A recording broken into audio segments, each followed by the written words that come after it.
बिस्मिल्लाहिर्रहमानिर्रहीम। अस्सलामु अलैकुम डियर स्टूडेंट्स, आज हम ईटा सेशन 2020 के सिलसिले में जो नेक्स्ट चैप्टर स्टार्ट करने जा रहे हैं, chapter 8, that is about diversity among plants. अब ये जो चैप्टर हमारा है ना, डाइवर्सिटी अमंग प्लांट्स भी हम इसको कह सकते हैं, या बेसिकली ये चैप्टर जो है ना, वो जो 5 किंगडम क्लासिफिकेशन सिस्टम के लिहाज से आपने पढ़ा था ना, किंगडम प्लांटी, ये बेसिकली ये किंगडम प्लांटी से रिलेटेड है। देखिए, सबसे पहली बात यहाँ पे जैसे हमने ना बैक्टीरिया की बात की थी, हमने प्रोटिस्ट की बात की है, तो हम ना उस ग्रुप के ओरिजिन को डिस्कस करते हैं। यहाँ पे इस चैप्टर के अंदर ना स्टार्ट में आपकी बुक वाले ने ना कुछ यानी आप कह सकते हैं लाइफ के स्टार्ट के हवाले से भी बात की है। मैं पहले वो कुछ चीज़ें या कुछ पॉइंट्स वो डिस्कस कर देता हूँ, बाकी फिर हम बाद में देखेंगे उसको। देखिए, जो ओल्डेस्ट जो थे ना, यानी आप कह सकते हैं जो लिविंग ऑर्गेनिज़म्स का जो हमें रिकॉर्ड मिला है इस लैंड के ऊपर, वो तकरीबन 3 बिलियन ईयर्स एगो का है। और इसमें ना यहाँ पे मैं दो जो था ना साइंटिस्ट के नाम यहाँ पे लिख रहा हूँ, एक बारगोस एंड शॉप्ट। इन्होंने ना कुछ बैक्टीरिया डिस्कवर किए हैं इन दोनों ने, यानी हम ये कहते हैं कि दिस टू डिस्कवर्ड बैक्टीरिया। और वो बैक्टीरिया ऐसे थे जिनके बारे में कहा जाता है कि this are 3 billion year old. वो कितने ईयर्स ओल्ड थे? 3 बिलियन ईयर्स ओल्ड। और ये तकरीबन हम ये कह सकते हैं कि आलमोस्ट जो हमारी अर्थ की हिस्ट्री है ना, जो अर्थ की फॉर्मेशन हुई थी, तो उसके साथ ही क्या है, लाइफ भी इसके ऊपर स्टार्ट हो गई थी।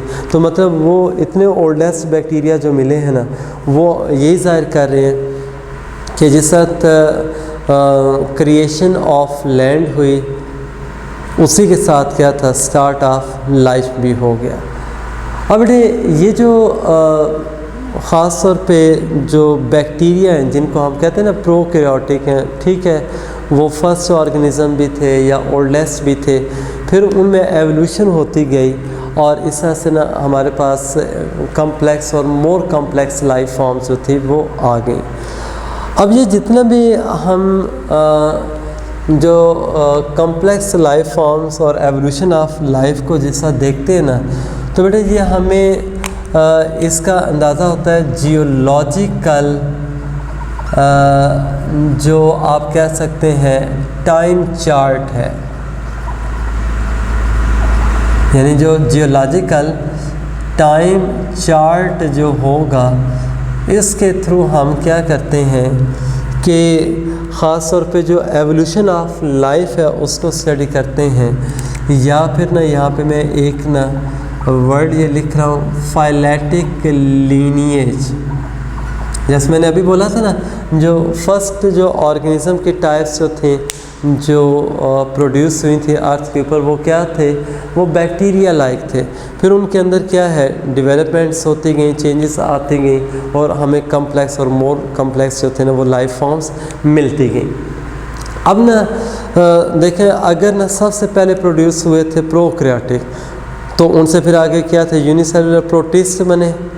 फिर उन प्रोटिस्ट के अंदर भी एवोल्यूशन हुई, और उनसे फिर आगे क्या थे, प्लांट्स, एनिमल्स और फंजाई बन गए। लेकिन ये सारे इकट्ठे नहीं है। ये जो जियोलॉजिकल टाइम चार्ट के लिहाज से जो डिफरेंट एरास थे ना, एरा यानी टाइम पीरियड्स जो थे, उनके दौरान क्या है ये बने। अब मिसाल के तौर पे ना यहाँ पे ये चूँकि चैप्टर जो ना आपका प्लांट से रिलेटेड है, तो अगर हम प्लांट्स की बात करते हैं ना, ये जियोलॉजिकल टाइम चार्ट के लिहाज से, तो बेटे जिस तरह से ना प्लांट्स में आपने पढ़ा है जो फर्न्स हैं, यहाँ पे जो मैं लिख रहा हूँ, जो फर्न्स होंगी जो नॉर्मली हमें ये कोल्ड एरियाज़ वगैरह में मिलती हैं। अभी मैं इसका वो एक स्केच भी ड्रॉ कर देता हूँ जिसमें हम ना वो देखेंगे कि फर्न्स प्लांट के कौन से ग्रुप में आती हैं, लेकिन इतना बता देता हूँ ये वास्कुलर प्लांट्स में आते हैं। तो बेटे ये जो फर्न्स से ना ये हम कहते हैं कि दीज डोमिनेटेड,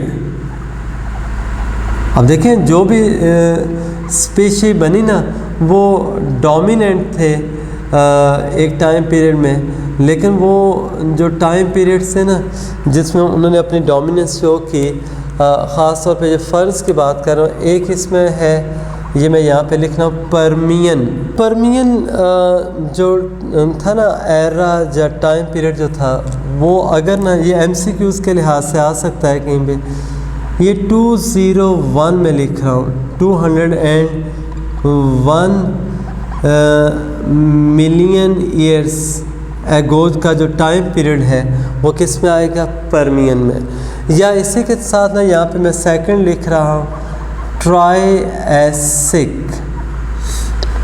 और जो ट्राइएसिक है ये बेसिकली 299, ये M मैंने लिख दिया है, मिलियन ईयर्स एगो जो था ना टाइम पीरियड, यानी आज से 299 मिलियन ईयर्स एगो जो टाइम पीरियड था उसको हम ट्राइएसिक एरा का नाम देते हैं। और इसी तरह 201 मिलियन ईयर्स जो था ना एगो का जो टाइम पीरियड है दैट इज़ परमियन। तो इसमें क्या था, जो फर्न्स थी वो हम कहते हैं कि दे डोमिनेटेड द लैंड, ये MCQs में आ सकता है। इसी तरह से ना जो एमोनाइड्स मोलस्क का भी आपकी बुक में दिया हुआ है, एमोनॉइड्स मोलस्क,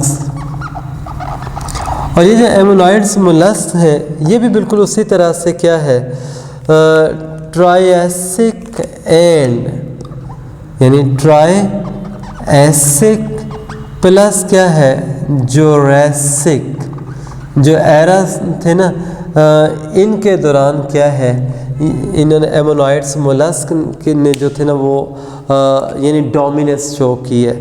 और ये जो ना जैसे ट्राइएसिक तो बता चुके हैं 299 मिलियन ईयर्स एगो का है, तो बेटा जो जुरासिक पीरियड होता है ये 252 मिलियन ईयर एगो का जो टाइम पीरियड था उसको हम जुरासिक एरा का नाम देते हैं। उसमें ना ये फर्न्स जो थे वो ज़्यादा थे। हाँ, अगर हम एनिमल्स के लिहाज से बात करते हैं तो जुरासिक जो टाइम पीरियड था उसमें एनिमल्स के अंदर जो रेप्टाइल्स हैं वो बहुत ज़्यादा थे, ठीक है। और ये ना एक जुरासिक पार्क मूवी भी आपने देखी होगी, अगर आप उस मूवी को अभी कभी दोबारा मौका मिले तो देखें ना, तो उसमें देखिएगा जो उसका एनिमल्स और जो प्लांट्स उसमें जो शो किए गए ना, तो वो ज़्यादातर जो एनिमल्स हैं वो बेटे आपको मिलेंगे फर्न्स वगैरह होंगे या कुछ जिम्नोस्पर्म्स हैं, फ्लावरिंग प्लांट नहीं दिखाए हुए उसमें।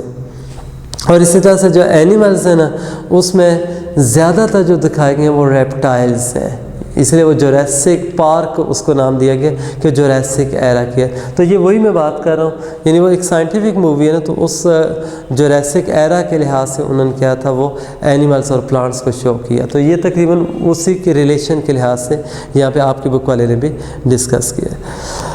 अच्छा बेटे, अगर जिस तरह से हम बात कर रहे थे ना फाइलेटिक लीनिएज की, तो फाइलेटिक लीनिएज जो होगा अगर आप इसको डिस्कस करें ना, ये यहाँ पे मैं लिख भी देता हूँ, ये फाइलेटिक लीनिएज बेसिकली उनके जो एंसेस्टर टू डिसेंडेंट जो रिलेशन होती है उसको ज़ाहिर करते हैं। और बेसिकली ना लीनिएज जब हम बनाते हैं ना तो ये फाइलेटिक लीनिएज कैसे बनता है कि that is an unbroken series of groups of organisms arranged from ancestor to descendant sequence. यानी एंसेस्टर टू डिसेंडेंट सीक्वेंस से मीनिंग क्या है कि जो पहला ऑर्गेनिज्म बना था वो क्या होगा, एंसेस्टर, और उस एंसेस्टर से फिर आगे जो नेक्स्ट बना है ना उसको आप क्या कहते हैं, डिसेंडेंट। यानी आप कहते हैं ना जो शुरू में बने थे वो प्रोकैरियोट से, तो प्रोकैरियोट से क्या है, यानी प्रोटिस्ट, या आप कह सकते हैं जो यूकैरियोटिक यूनिसेलुलर ऑर्गेनिजम्स बने, तो फिर प्रोकैरियोटिक जो होगा ना, मोनीरा जो है, हम ये कहेंगे वो प्रोटिस्टा का क्या है, एंसेस्ट्रल ग्रुप होगा। और इसी तरह से जो प्लांट्स हैं वो प्रोटिस्टा से हुए, एनिमल्स जो हैं वो प्रोटिस्टा से इवॉल्व हुए, फंजाई भी हम जैसे रेड एल्जी की लास्ट में मैंने बात की थी वहाँ से इवॉल्व हुए। तो बेटे ये क्या जाहिर कर रहा है, यानी प्लांट्स या एनिमल्स का प्रोटिस्टा से बनना, तो जो प्लांट्स और एनिमल्स हैं ना उनको मैं कहूँगा वो डिसेंडेंट्स हैं, वो क्या है, डिसेंडेंट्स हैं। लेकिन प्रोटिस्ट जो होंगे वो क्या थे, उनके एंसेस्टर से, और वो ख़ास तौर पे ना जो क्लोरोफाइटा के मेंबर्स थे ग्रीन एल्जी में, और उसमें भी फर्दर आपने देखा था कैरोफाइटा ग्रुप आ जाता है, तो हम ये कहते हैं कि जो कैरोफाइटा है उससे क्या हुए हैं, हायर प्लांट्स बने हैं। यानी हमारे पास एवोल्यूशन के लिहाज से जो लिंक नज़र आ रहा है ना वो कैरोफाइटा से क्या बने हैं जी, हायर प्लांट्स इवॉल्व हुए। तो मैं ये कहूँगा, अगर यहाँ पे मैं लिख भी देता हूँ कि जो कैरोफाइटा है among algae that will be the ancestral group of true plants, यानी कैरोफाइटा से जो थे ना हायर प्लांट्स जो थे वो इवॉल्व हुए। तो बेटा ये क्या हुआ, कैरोफाइटा एंसेस्ट्रल ग्रुप है और जो प्लांट्स हैं वो क्या है, उसके डिसेंडेंट में आएंगे। तो इस तरह से आपने ये बातें याद भी रखनी है। अब इसी तरह से नेक्स्ट जो आ जाता है फाइलेटिक लीनिएज के लिहाज से, अगर हम वो एक सीक्वेंस की बात करें ना, तो बेटा मैं यहाँ पे इस तरह से कह रहा हूँ कि इस चैप्टर के अंदर जिस तरह से हम ना वो प्लांट्स की क्लासिफिकेशन भी पढ़ेंगे ना, उसमें देखेंगे जो प्लांट्स के डिफरेंट जो ग्रुप्स हैं जिनके थ्रू आपको उसमें डाइवर्सिटी भी समझ आएगी।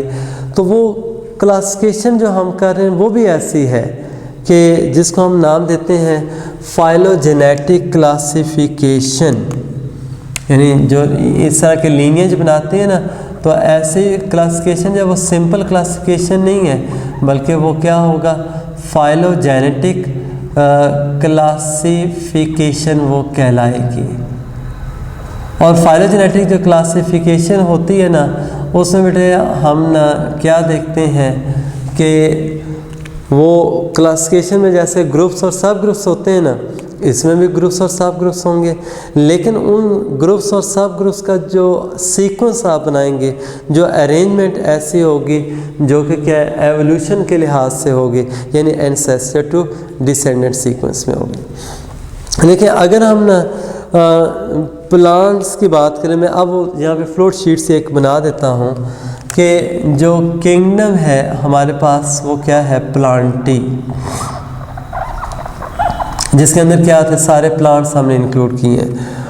अब जो जितने भी प्लांट्स हैं बेटा उनको हम ना दो फाइला के अंदर डिवाइड करते हैं। एक इसमें मैं यहाँ पे लिख रहा हूँ फाइलम जो है वो क्या है, ब्रायोफाइटा, वो क्या हो जाएगा, फाइलम ब्रायोफाइटा। अब ये जो फाइलम ब्रायोफाइटा है इसमें ना हम क्या करते हैं, यूँ इंक्लूड कर देते हैं नॉन वास्कुलर प्लांट्स को। ये मैंने इसमें लिख दिया, ये क्या है, नॉन वास्कुलर प्लांट्स हैं। लेकिन आगे ना हम इवन के ब्रायोफाइट्स को भी क्या है फर्दर जो है वो सब ग्रुप्स के अंदर ना, या इवन के यानी क्लासेस के अंदर जो है वो डिवाइड कर सकते हैं। अब देखिए वो जो इसके सब ग्रुप्स हैं मैं यहाँ पे इस तरह से मेंशन कर रहा हूँ। इसमें एक आ जाता है जिसको आप नाम देंगे हिपैटिकॉप्सिडा। ये थोड़े से नाम मुश्किल है लेकिन ना ये आपने स्केच इसी तरह से याद रखना है, हिपैटिकॉप्सिडा। फिर एक ना यहाँ पे मैं ब्रायोप्सिडा लिख रहा हूँ, और ये तीसरा जो है ना एंथोसिरोप्सिडा।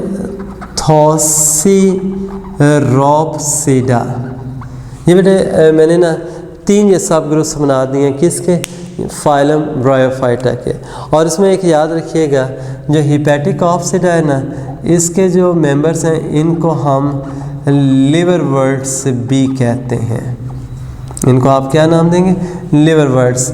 और जो ब्रायोप्सिडा है ना, इसके जो मेंबर्स होंगे इनको हम मॉसिस का नाम देते हैं, यानी मॉस प्लांट या फ्यूनेरिया जैसे आपने पढ़ा था। और जो एंथोसिरोप्सिडा के मेंबर्स होते हैं इनको हम हॉर्नवर्ट्स का नाम देते हैं। और अगर आप ना एक एक एग्जाम्पल भी इसकी याद रखना चाहें, यहाँ पे मैं लिख देता हूँ, वैसे ना भी हो तो कोई मसला नहीं है बेटे। एक मैंने यहाँ पे लिख दिया है मार्केंशिया, ठीक है ना, इसकी ये एग्जाम्पल है। इसके एग्जाम्पल मॉसिस में मैं यूँ लिख रहा हूँ फ्यूनेरिया। और जो हॉर्नवर्ट्स है ना, इसमें एंथोसिरोस। ये बेटा क्या है, ये ख़ास तौर पे ना ये तीनों जो हैं वो क्या थे, मेंबर्स है किसके जी, या सब ग्रुप्स हैं ब्रायोफाइटा के। और जो ब्रायोफाइट्स है ना, इनको जब हमने नॉन वास्कुलर प्लांट्स कह दिया तो इसका मीनिंग क्या है, इनके अंदर कोई वास्कुलर टिश्यूज़ नहीं होती।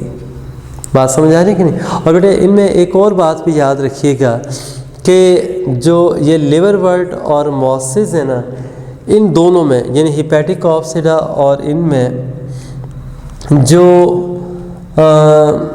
ख़ास तौर पे यानी आप कहते हैं ना, जैसे प्लांट्स के अंदर अल्टरनेशन ऑफ जनरेशन होती है, तो इनमें क्या होगा, जो मेन जनरेशन है, यानी अब ये MCQs के अंदर आ सकते हैं। तो एक याद रखिएगा कि जो मेन जनरेशन होगी ना, वो ब्रायोफाइट की कौन सी होती है, गैमीटोफाइट। बड़े इंपॉर्टेंट पॉइंट्स हैं ये। यानी मेन जनरेशन कौन सी होगी, that will be the gametophyte. और एन मैंने लिख दिया वो हैप्लॉइड होगी। और जो स्पोरोफाइट होता है ना, वो क्या है, शाबाश, गैमीटोफाइट के ऊपर बनेगा। यानी जो मेन जनरेशन है और जो डोमिनेंट जनरेशन होगी, ठीक है ना, यानी ये मेन भी है एंड डोमिनेंट जनरेशन, ठीक है ना, वो डोमिनेंट जनरेशन। और ये कौन सी थी, गैमीटोफाइट थी, किसके केस में, ब्रायोफाइट के। लेकिन जो स्पोरोफाइट होता है वो गैमीटोफाइट के ऊपर बनता है। ये याद रखना है आपने, बड़ा इंपॉर्टेंट पॉइंट है। ये आगे चल के हम पढ़ेंगे भी कि ब्रायोफाइट में मेन जनरेशन क्या थी, गैमीटोफाइट, और स्पोरोफाइट क्या था, उसके ऊपर बनता है। बेटे अगर ना देखें स्पोरोफाइट गैमीटोफाइट के ऊपर बना तो इसका मीनिंग क्या हुआ कि जो गैमीटोफाइट है वो डोमिनेंट इंडिपेंडेंट है, और स्पोरोफाइट जो होता है ना, उसके ऊपर क्या है, डिपेंडेंट है। यानी स्पोरोफाइट गैमीटोफाइट पे डिपेंड करेगा। लेकिन एक मैं यहाँ पे ना, अब ये थोड़ा सा स्केच उसमें ये चेंज में इस तरह से करता जा रहा हूँ। इसमें यहाँ पे आपने एक पॉइंट का ये एडिशन कर लेना है कि जो ब्रायोप्सिडा है, यानी मॉसिस के अंदर और लिवरवर्ट्स में जो स्पोरोफाइट है वो क्या है, कंप्लीटली डिपेंडेंट है। एक बात याद रखिएगा, ये MCQs में आ सकती है। क्या होगा कि स्पोरोफाइट जो होता है वो लिवरवर्ट्स के केस में और मॉसिस के केस में क्या होता है, कंप्लीटली डिपेंडेंट है। किसके ऊपर जी, शाबाश, गैमीटोफाइट के ऊपर। लेकिन देखें जो हॉर्नवर्ट्स है ना, इनमें भी मेन जनरेशन गैमीटोफाइट है, ज़रा ब्रायोफाइट है। स्पोरोफाइट गैमीटोफाइट के ऊपर बनेगा। लेकिन हम ये कहते हैं जो इनका स्पोरोफाइट होगा वो क्या है, पार्टली डिपेंडेंट है। Partly dependent sporophyte. अब ये पार्टली डिपेंडेंट स्पोरोफाइट में क्यों कह रहा हूँ कि देखें इनका स्पोरोफाइट जो होता है ना, उसके अंदर स्टोमेटा की तरह ओपनिंग्स भी होती हैं, उसके जो सेल्स होंगे उनमें क्लोरोफिल भी होता है, वो फूड जो है वो खुद प्रिपेयर यानी फोटोसिंथेसिस कर सकता है। लेकिन पार्टली इसीलिए कहा ना कि स्पोरोफाइट के ऊपर था ना, तो जो वाटर और मिनरल्स हैं वो गैमेटोफाइट से लेगा, बाकी जो फूड अपना वो खुद प्रिपेयर कर लेता है। तो ये बेटे एक बड़ा इंपॉर्टेंट पॉइंट था, ये आपने जहन में रखना है। अच्छा, इसमें ना जो सेकंड हम आ जाते हैं फाइलम ब्रायोफाइटा के बाद जो सेकंड है प्लांट्स का फाइलम, दैट इज़ फाइलम ट्रेकियोफाइटा। क्या है जी? फाइलम ट्रेकियोफाइटा। और जो ट्रेकियोफाइटा के अंदर जो आते हैं ना वो कौन से हैं जी? वास्कुलर प्लांट्स हैं। ट्रेकियोफाइट्स में कौन से आएंगे?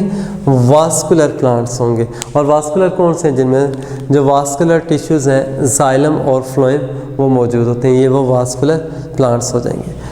अच्छा बेटे, ये जो फाइलम ट्रेकियोफाइटा है ना, यानी वास्कुलर प्लांट्स का, इसको आगे हम 4 जो है वो सब फाइला के अंदर जो है वो चेंज करेंगे। मैं वो 4 सब फाइला के यहाँ पे नाम इस तरह से लिख देता हूँ।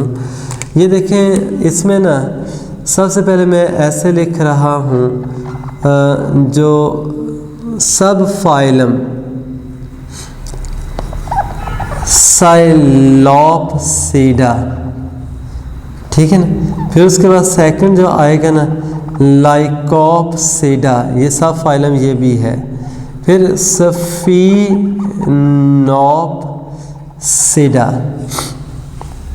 और इसके बाद ये क्या है? टीरोप्सीडा, ठीक है। और बेटे ये जो है ना, ये जो मैंने आपके सामने ये चारों जो नाम लिखे ना, ये क्या हैं? These are the subphyla. ये क्या है? सब फाइला है। लेकिन ये सब फाइला किसके बनते हैं? शाबाश, ट्रेकियोफाइटा, यानी वो फाइलम था उसको मैंने 4 सब फाइला के अंदर जो है वो डिवाइड कर दिया। अच्छा बेटे, जो टीरोप्सीडा है ना, इसमें देखिए मैं फर्दर ऐसे लिख रहा हूँ, ये मैंने लिखा फिलीसिनी। फिर मैं आगे मैं लिख रहा हूँ जिम्नोस्पर्मी, और फिर क्या था जी? एंजियोस्पर्मी। और ये जो मैंने 3 लिखी है ना, ये सब फाइलम टीरोप्सीडा की क्या है? क्लासेस है। ये देखिए ना, अब बहुत सारे MCQs ये बनते हैं, यानी अब इनमें ग्रुप्स में के नाम आ सकते हैं, वो आपसे पूछ सकता है कि ये फाइलम है, सब फाइलम है या क्लास है।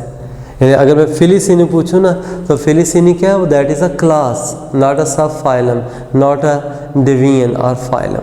तो ये क्या है? क्लास है।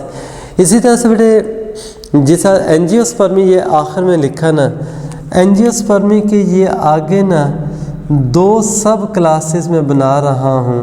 ये देखें, एक को मैंने डाइकॉट लिख दिया है और दूसरा क्या है? मोनोकॉट। ये क्या है? सब क्लासेस हैं। यानी आपने ये यूँ याद रखना है कि इनमें कौन सा क्लास है, कौन सी सब क्लास है, कौन सा फाइलम है वगैरह।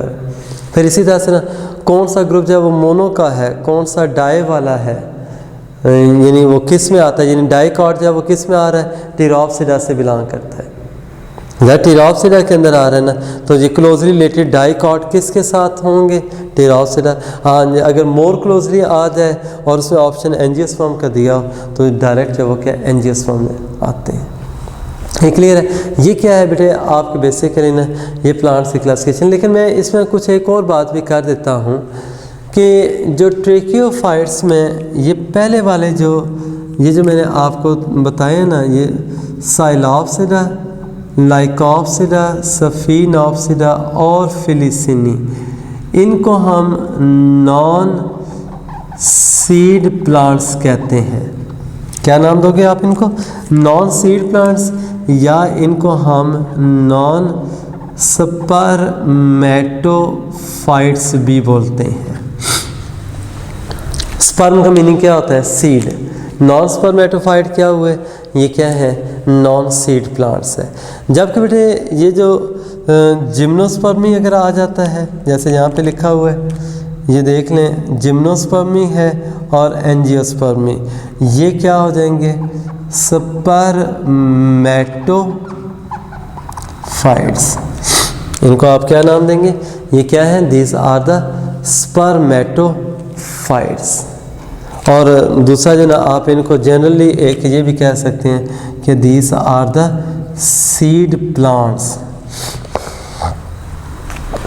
सीड प्लांट्स ऐसे कह रहे हैं कि इनके अंदर क्या सीड बनेगा। ज़ाहिर एंजियोस्पर्म के आगे है ना डाइकार्ड मोनोकार्ड हैं, तो ज़ाहिर अगर एंजियोस्पर्म जो था वो सीड प्लांट्स में आता है तो डाई और मोनोकार्ड भी क्या है, सीड प्लांट्स में ही आएगा। ये बातें क्लियर होगी। अच्छा बेटे अब देखें जो हमने जहाँ से स्टार्ट लिया था ना वो ये फाइलोजेनेटिक क्लासिफिकेशन है। तो मैंने क्या कहा था, ये ना सिर्फ हम इनकी ग्रुपिंग करते हैं बल्कि साथ ही क्या है इसमें हम ग्रुपिंग के ना उनके जो होती है ना जिसको हम फाइलोजेनेटिक कहते हैं, यानी एवोल्यूशन के लिहाज से एक सीक्वेंस भी बनाते हैं। अब देखो सबसे पहले जो प्लांट्स है ना जो इवॉल्व हुए हैं वो कैरोफाइटा यानी ग्रीन एल्गी का एक ग्रुप था, कैरोफाइटा से हुआ और वो एल्गी थे या प्लांट लाइक प्रोटिस्ट से। लेकिन उन प्लांट लाइक प्रोटिस्ट में देखें किंगडम प्लांटी शुरू हो रहा है ब्रायोफाइटा से। तो इसका मतलब क्या है, जो ब्रायोफाइट की तरह के प्लांट्स हैं वो कहाँ से इवॉल्व हुए हैं, प्लांट लाइक प्रोटिस्ट यानी क्लोरोफाइटा या कैरोफाइटा के मेंबर से, यानी जो ग्रीन एल्गी हैं। तो ग्रीन एल्गी से क्या हुआ, ब्रायोफाइट। लेकिन ब्रायोफाइट्स में बेटे मैंने फिर 3 लिख दिए हैं। तो देखें पहले नंबर पे हिपैटिक ऑप्सिडा लिखा, इसका मतलब क्या है, जो किंगडम प्लांटी है ना उसमें जो सबसे पहले प्लांट्स बने थे वो कौन से हैं, लिवरवर्ट्स होंगे, हिपैटिक ऑप्सिडा। फिर उनसे जो एडवांस बने वो क्या थे, मॉसेस हैं। और सबसे ज़्यादा जो एडवांस है वो क्या है, हॉर्नवर्ट्स या एंथोसिरोप्सिडा के होंगे। यानी अब देखें ब्रायोफाइट्स में ना ये 3 ग्रुप्स हैं, तो उनमें भी क्या है जो मोस्ट एडवांस है वो ये आखिर वाला है। क्यों, एवोल्यूशन के बारे में हम क्या पढ़ते हैं कि एवोल्यूशन जो है वो सिंपल से कॉम्प्लेक्स की तरफ हुई। एवोल्यूशन क्या है, सिंपल से कॉम्प्लेक्स की तरफ हुई। तो बेटा जो सबसे पहले ग्रुप होगा वो सिंपल होगा, जो नेक्स्ट है वो उसे इवॉल्व। अब देखें ना अगर मैंने कहा ना एल्गी से प्लांट्स बने, तो एल्गी जब एंसेस्ट्रल ग्रुप होगा प्लांट्स का, लेकिन डायरेक्ट जो है वो एंसेस्ट्रल ग्रुप किसका है, एल्गी, ब्रायोफाइट का। यानी ब्रायोफाइट्स हैं वो डिसेंडेंट हैं किसके, एंसेस्टर एल्गी के। फिर उसमें अगर आप देखें ब्रायोफाइट में जो पहला ग्रुप था हिपैटिक ऑप्सिडा, उससे हम ये कह सकते हैं नेक्स्ट जो बने मॉसेस, और सबसे आखिर में क्या है, हॉर्नवर्ट्स बने। अब इसी तरह से ना हॉर्नवर्ट्स के बाद आगे अगर हम देखें ना जो फाइलम ट्रेकियोफाइटा आ जाता है, यानी ब्रायोफाइटा के बाद नेक्स्ट जो है ना एवोल्यूशन में जो ग्रुप बना था वो ट्रेकियोफाइट्स या वास्कुलर प्लांट्स से। और उनमें सबसे पहले फिर कौन सा बना होगा, हाँ जी, साइलोप्सिडा। ठीक है ना, इनको हम बाद में इनके जनरल नेम भी बताऊंगा, जैसे विस्क फर्न्स हम कहेंगे इनको, हम ना स्पाइक मॉसेस या क्विल वर्ड्स का नाम भी देते हैं। जो सफ़ीन ऑप्सिडा के मेंबर्स हैं, आगे चल के मैं ये इनके नाम जनरल जैसे यहाँ पे नाम लिखे हैं ना, मॉसेस हैं, लिवरवर्ट हैं, तो सफ़ीन ऑप्सिडा को हॉर्स टेल्स भी कहते हैं। जो फिलिसिनी है ना उसके मेंबर्स को हम फर्न्स भी कहते हैं। जिम्नोस्पर्म्स के अंदर जब वो कोनीफर्स आ जाएंगे, जो एंजियोस्पर्म्स हैं उनको हम फ्लावरिंग प्लांट्स भी कहते हैं। ये आगे साथ साथ में ये मैं उनके जनरल नेम भी बताता जाऊंगा। एनीवे बेटे ये सीक्वेंस आपने नहीं छोड़ना है। ये बात करना, ये देखें बड़े ना ये कंफ्यूजिंग क्वेश्चंस आ जाते हैं कि मिसाल के तौर पे देखो मैं अगर ये सीक्वेंस लिखा हुआ है, ये 4 ग्रुप्स हैं, मैं ये पूछता हूँ कि which of the following is the simplest group of plants. तो बेटे देखें इस सीक्वेंस में आपने याद रखना है, सबसे पहले क्या है एवोल्यूशन के दौरान बना जो था वो साइलोप्सिडा था, विस्क फर्न जिनको मैंने बोला। तो बेटे ये क्या है, सबसे आप क्या कह सकते हैं, ये जो विस्क फर्न्स हैं वो सिंपलेस्ट वास्कुलर प्लांट्स होंगे। अगर मैं कहूँ ना इनमें विच of the following is the most complex group, तो जो मोस्ट कम्प्लेक्स है वो कौन सा है, टीरोप्सिडा। वो कौन सा होगा इनमें, टीरोप्सिरा होगा कि जो कि हाईली एडवांस और मोस्ट कम्प्लेक्स है। और अगर ये पूछा जाए अमंग टीरोप्सिरा, यानी टीरोप्सिरा के अंदर कौन कौन से आ रहे हैं, फिलिसिनी, जिम्नस और एंजियोस्पर्म, कि which will be the simplest, तो Filicinae. Which are the most complex, वो क्या होंगे, एंजियोस्पर्म। या which are the most advanced, वो एंजियो होंगे। ठीक है ना। तो बेटे अब ना मैं अगर कहूँ ना कि ऑप्शंस में दे देता हूँ, देखो बहुत सारे MCQs यहाँ पे डिस्कस कर रहा हूँ। अगर ऐसे आ जाए कि which of the following groups shows more complexity than Filicinae, कि which of the following groups shows more complexity than Filicinae. अब देखिए उसमें मैं एक ऑप्शन दे देता हूँ जी आपको ना, फॉर एग्जांपल लाइकोप्सिडा, दूसरा मैं उसमें दे देता हूँ साइलोप्सिडा, तीसरा मैं दे देता हूँ उसमें एंथोसिरोप्सिडा, चौथा मैं उसमें दे देता हूँ जिम्नोस्पर्मी।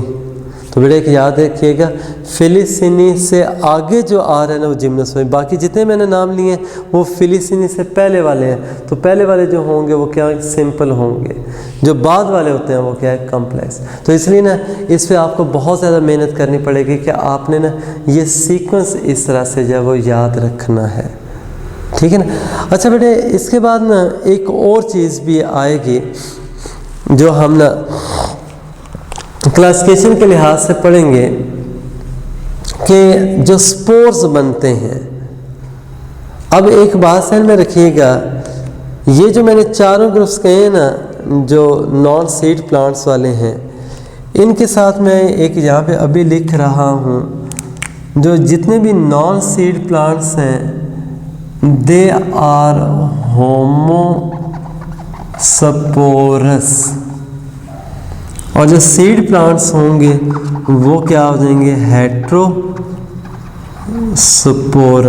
ये क्या चीज़ है, देखिए जो होमो है ना, होमो का मीनिंग क्या होता है, सेम। मैं असल में ना यहाँ पे जो बात कर रहा था ना गैमीटोफाइट और ये स्पोरोफाइट की, तो बेटा एक याद रखिएगा, गैमीटोफाइट जो होता है ना उसको हम गैमीटोफाइट क्यों कहते हैं कि वो गैमीट प्रोड्यूस करता है, यानी मेल और फीमेल गैमीट्स बनाएगा। जबकि जो स्पोरोफाइट है वो स्पोर्स प्रोड्यूस करता है। तो बेटे जब स्पोर प्रोड्यूस करेगा तो स्पोरोफाइट हमने कह दिया। नंबर ऑफ क्रोमोसोम के लिहाज से अगर हम देखें, जो गैमीटोफाइट होता है ना वो क्या है, हैप्लॉइड जनरेशन है। जो स्पोरोफाइट है ये मैंने 2n लिखा है, ये डिप्लॉइड, ये MCQ में आएगा। और अगर देखें ना जब आप गैमीट्स बनाते हैं तो गैमीट्स होते क्या है, हैप्लॉइड है। गैमीट्स क्या होते हैं, हैप्लॉइड। तो देखें यहाँ पे गैमीटोफाइट क्या है, हैप्लॉइड है। तो आप क्या कहेंगे, शाबाश, ब्रायोफाइट्स में आप क्या कह रहे हैं, जो गैमीटोफाइट हमें नज़र आ रहा है वो हैप्लॉइड है। गैमीट्स जो हमने बनाने हैं वो भी क्या है, हैप्लॉइड। क्या किसी किस्म की मियोसिस की ज़रूरत होगी?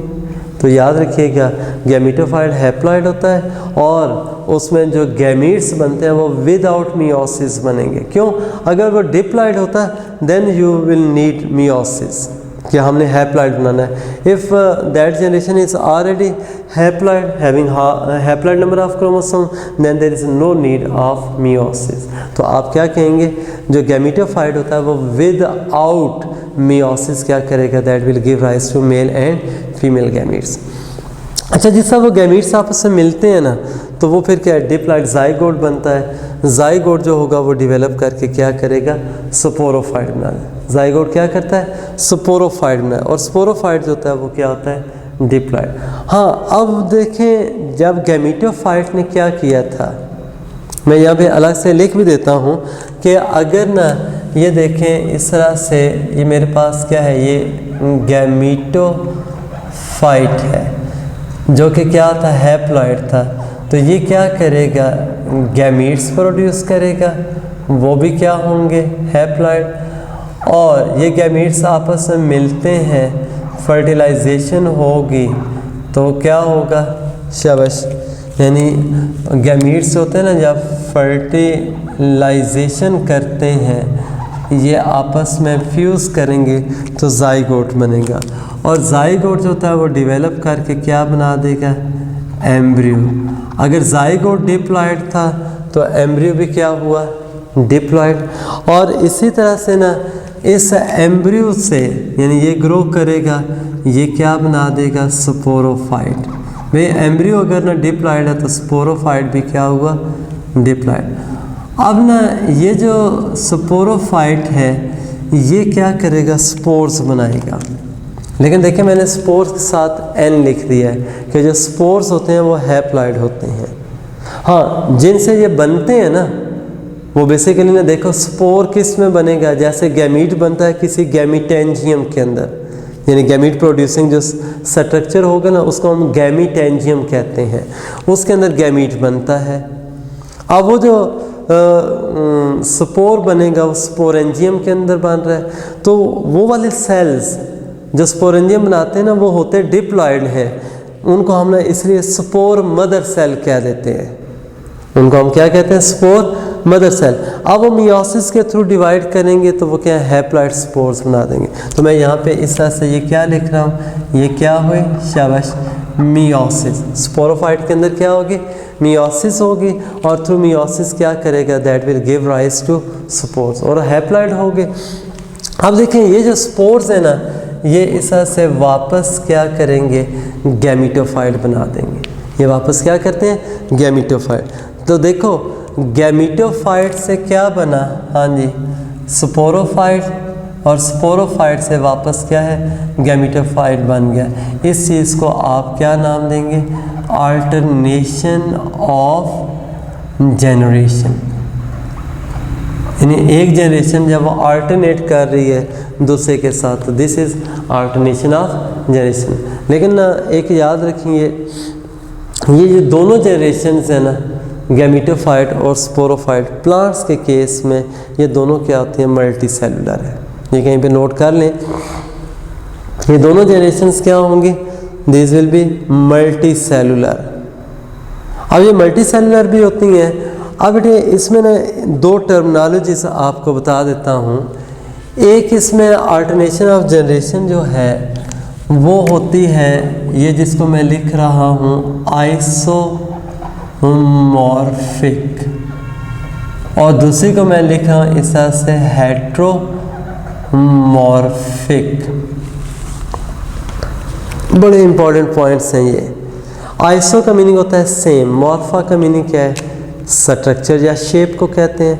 अगर स्ट्रक्चरली क्या थी वो गैमीटोफाइट और स्पोरोफाइट ना, यानी देखने के लिहाज से मॉर्फोलॉजिकली वो एक जैसी हैं, यानी अगर वो दोनों आपके सामने हैं ना, आप देख के नहीं बता सकते कि ये हैप्लॉइड यानी गैमीटोफाइट है या ये स्पोरोफाइट है। इसका मतलब क्या है, मॉर्फोलॉजिकली वो सिमिलर है। आइसो का मतलब क्या है, सेम है। तो फिर क्या होगी, वो अल्टरनेशन ऑफ जनरेशन क्या है, आइसोमॉर्फिक। हाँ, हमें कैसे पता चलेगा कि इसमें जो है वो गैमीटोफाइट कौन सा है, उसमें स्पोरोफाइट कौन सा है। आसान सी बात है कि जिस वक्त ना गैमीटोफाइट जो होता है ना वो बनाता है मल्टी सेलुलर रिप्रोडक्टिव स्ट्रक्चर, आपने पहले भी पढ़े हुए हैं, एंथ्रीडिया और आर्चिगोनिया। जब आपको उस प्लांट बॉडी के ऊपर ना एंथ्रीडिया या आर्चिगोनिया नज़र आएंगे तो इसका मतलब क्या है, वो गैमीट प्रोड्यूसिंग स्ट्रक्चर्स हैं। तो ये बॉडी कौन सी है, गैमीटोफाइट है। और जब गैमीटोफाइट कहा तो आसान से बात वो हैप्लॉइड होगी। लेकिन दूसरी तरफ क्या होगा, अगर उसके ऊपर स्पोरेंजियम की तरह के स्ट्रक्चर बनता है, कैप्सूल सा बनता है वो, जिसके अंदर स्पोर्स प्रोड्यूस हो रहे हैं, तो इसका मतलब क्या, वो स्पोरोफाइट बॉडी है। तो बेटे मैं यहाँ पे नाम भी लिख देता हूँ। इसमें ख़ास तौर पे ना जो एक इसके अंदर आएगा अल्वा है और एक एक्टोकार्पस, ये आपकी बुक में दिए हुए हैं, ये वो मैं नाम लिख रहा हूँ, यानी ULVA अल्वा, और ये एक्टोकार्पस, ये आपने याद रखने हैं। ये दो एग्जाम्पल्स हैं किसके जी, जिनके अंदर क्या होता है, एक्टोकार्पस और अल्वा में अल्टरनेशन ऑफ जनरेशन जो होती है वो क्या होगी, आइसोमॉर्फिक होगी। उनमें क्या होगी, आइसोमॉर्फिक।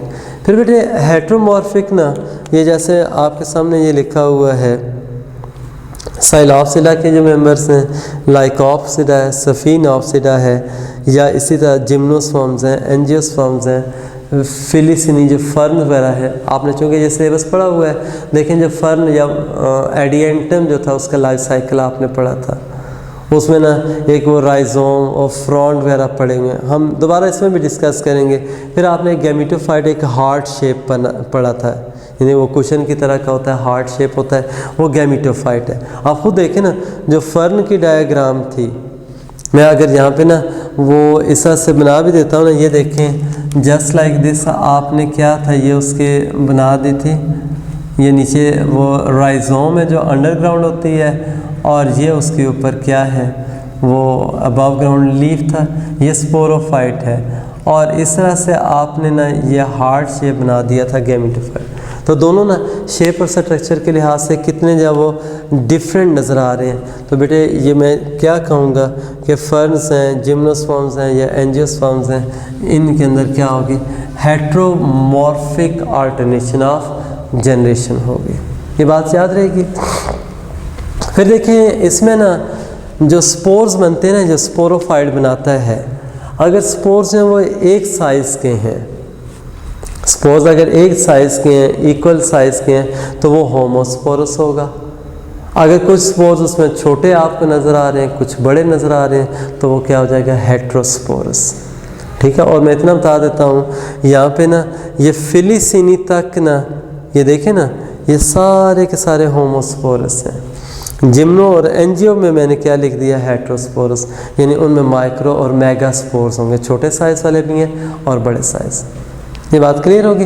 नेक्स्ट बेटे एक बात याद रखिएगा, एक जैसा ये मैं लाइकोप्सिडा पढ़ाऊँगे ना, इसके एक एग्जांपल भी बताऊँगा, सिलेजिनेला। वो एक एक्सेप्शनल केस है, वो बाद में बात करूँगा, फ़िलहाल इतना ध्यान में रखिएगा। एक्सेप्शंस होती हैं। अगर मैंने ये कह दिया ना कि साइलॉप्सिडा से लेके फिलिसिनी तक सारे के सारे होमोस्पोरस हैं, लेकिन मैंने अभी एक नाम लिया है सिलेजिनेला का, दैट इज़ एन एक्सेप्शन। और ये किस तरह से एक एक्सेप्शन है कि इसके अंदर दो तरह के स्पोर्स बनते हैं, माइक्रो और मेगा। इसका मतलब क्या है, उसमें हेट्रोस्पोरी है। तो उसमें चलो एक एक्सेप्शन ये हमें नज़र आ रही है, बाकी ऑलमोस्ट सारे क्या हैं, होमो हैं। ये बातें क्लियर होगी।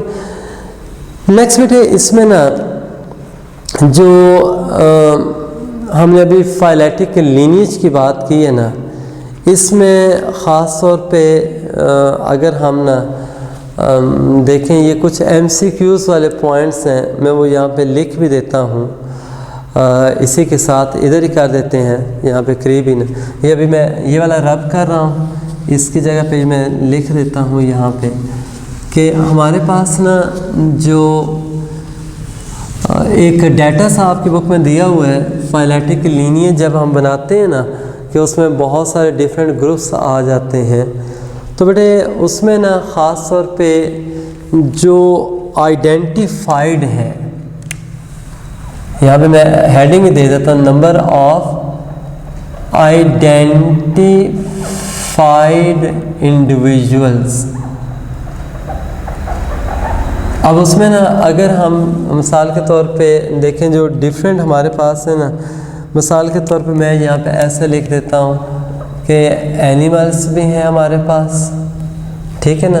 तो देखें जो टोटल है ना, जो हमारे पास एनिमल्स बनते हैं वो है 2 मिलियन टाइप्स हैं। एनिमल्स के कितनी हैं जी, 2 मिलियन टाइप्स हैं जी। जबकि जो प्लांट्स हैं इनके ना, जैसे यहाँ पे मैं यूँ लिख रहा हूँ 0.5, ये कैपिटल M लिखा है, ये मिलियन के लिए है।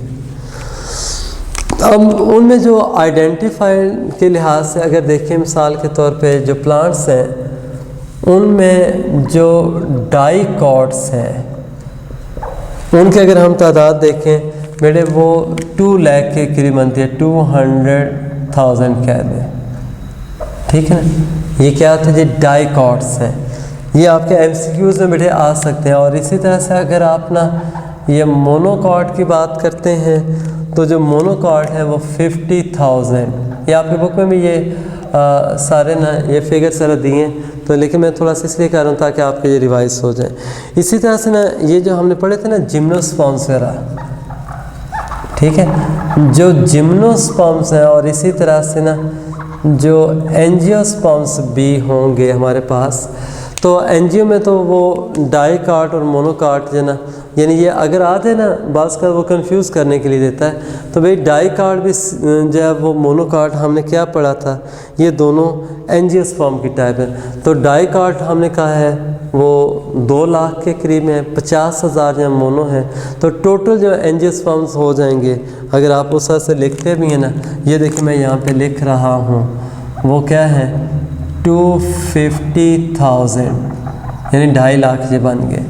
लेकिन बेटे जो जिम्नोस्पर्म्स है वो अब हमारे पास क्या है, राउंड अबाउट 700 टाइप्स हैं।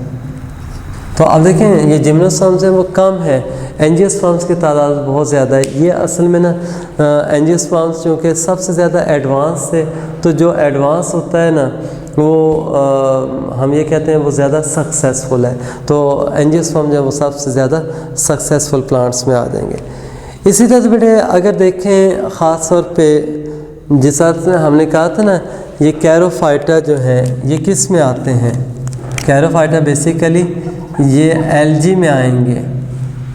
और एल्गी में हमने बहुत सारे ग्रुप अभी प्रोटिस्टा में पढ़े हैं ना, जैसे फियोफाइटा, रोडोफाइटा, क्लोरोफाइटा, साइनोफाइटा, फियोफाइटा, क्राइसोफाइटा, ये सारे जो मैंने आपको नाम बताए थे ना।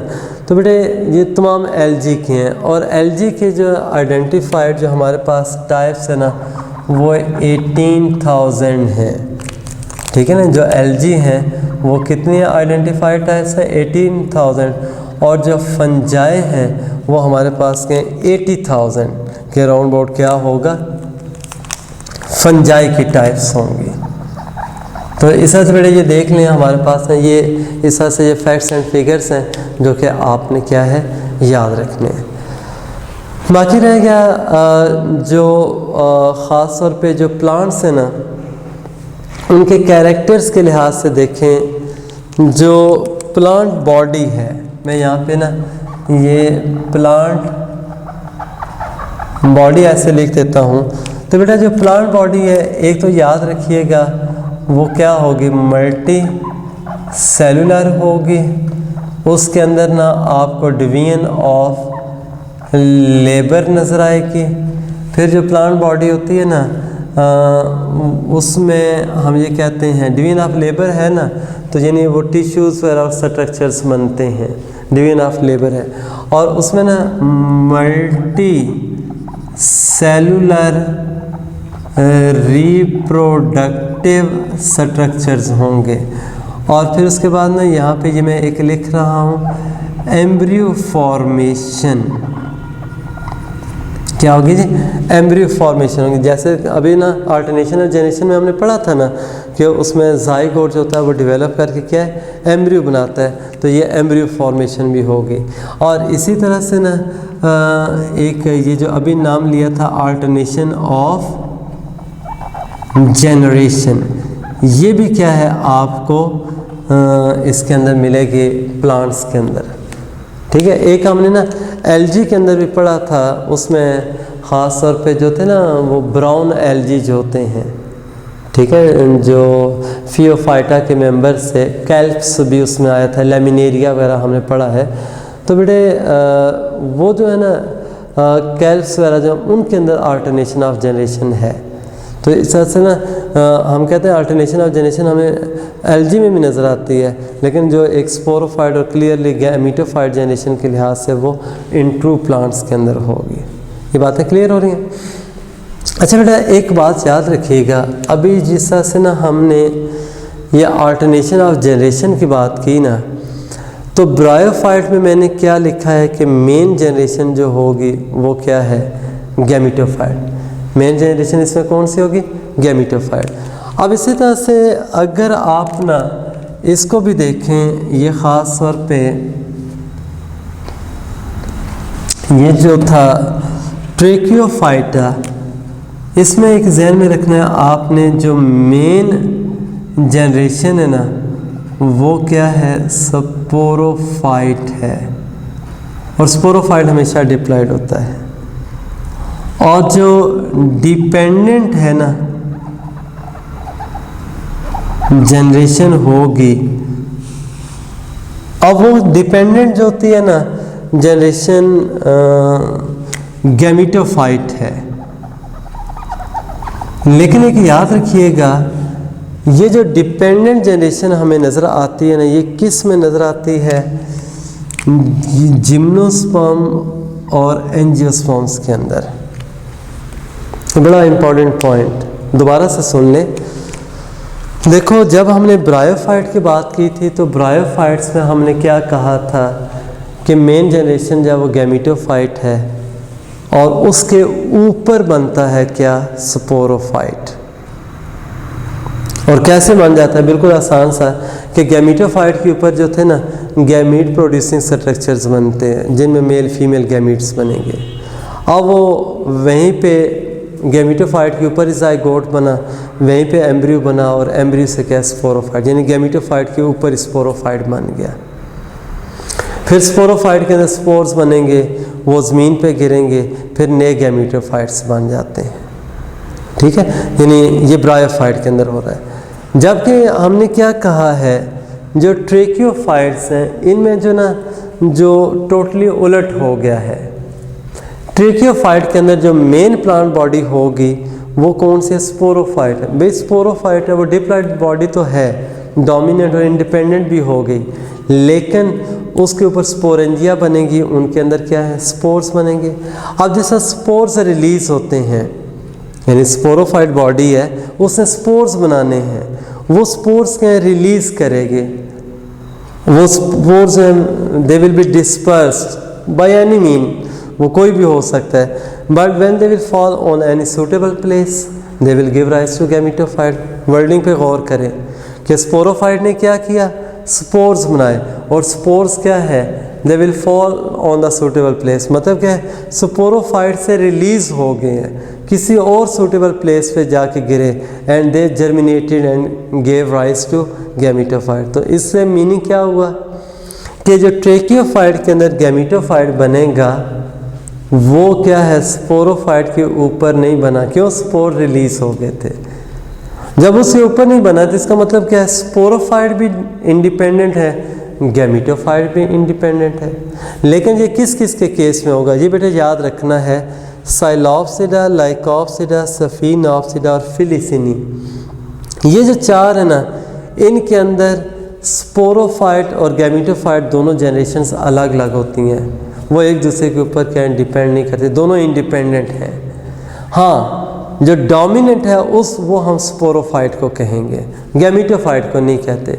उसके रीज़न आपको बता देता हूँ कि हम डोमिनेंट या इंडिपेंडेंट जनरेशन उसको कहते हैं जो साइज में भी बड़ी हो, जो ऑटोट्रॉफिक हो और बड़ी प्रोमिनेंट सी हो।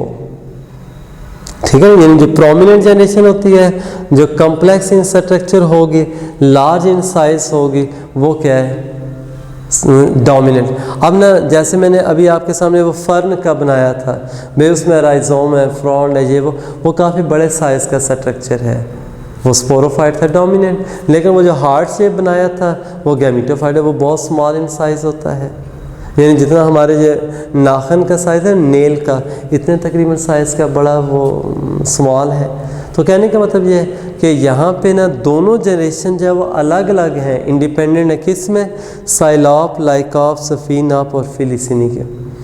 हाँ, जो जिम्नो और एंजियोस्पर्म्स है ना, उनमें ये जितने भी आपको बायर प्लांट्स नज़र आते हैं, ये सारे क्या हैं, स्पोरोफाइट। लेकिन इनमें क्या होगा, जो स्पोर्स होते हैं वो रिलीज़ नहीं होंगे, ख़ास तौर पे जो मेगा स्पोर होगा, जिसने क्या है आगे फीमेल गैमेटोफाइट बनाना है और उस फीमेल में जाके फिर आगे एम्ब्रियो बनेगा। तो अब देखें, स्पोर्स रिलीज़ नहीं हो रहे, वो उधर पेरेंट बॉडी पे रहेंगे, वो वहीं पे जर्मिनेट करके क्या गैमेटोफाइट बनाएंगे। तो इसका मतलब क्या हुआ, डोमिनेंट तो जिम्नोस्पर्म और एंजियोस्पर्म में कौन सी थी, स्पोरोफाइट, लेकिन गैमेटोफाइट कहाँ पे बना, इन स्पोरोफाइट बॉडी के ऊपर। तो इसका मतलब क्या है, वो डिपेंडेंट हो गया किस पे जी, शाबाश, स्पोरोफाइट बॉडी में। ये MCQ में आ सकता है कि which has both independent gameto and sporophyte generation, वो आपको पता होना चाहिए, वो ये 4 है। In which gametophyte is dependent upon sporophyte, तो ये 2 थे। In which sporophyte is dependent upon gametophyte, वो ये ग्रुप्स आपने याद रखने। आज का ये थोड़ा सा कम्प्लेक्स ज़रूर है, थोड़ा सा ये कंफ्यूजिंग भी है, लेकिन कोशिश कीजिएगा ये मेरे वाले लेक्चर जो है ना, इसको ज़रा बार बार सुने तो इंशाल्लाह ये बहुत सारी बातें आपको समझ आ जाएंगी, और कोशिश करें इनको साथ साथ नोट भी कर लें। बाकी अगर किसी में कोई कन्फ्यूजन हुई इंशाल्लाह हम ना इसको डिस्कशन सेशन में डिस्कस कर लेंगे। इजाज़त दीजिए, thank you very much and अल्लाह हाफिज़।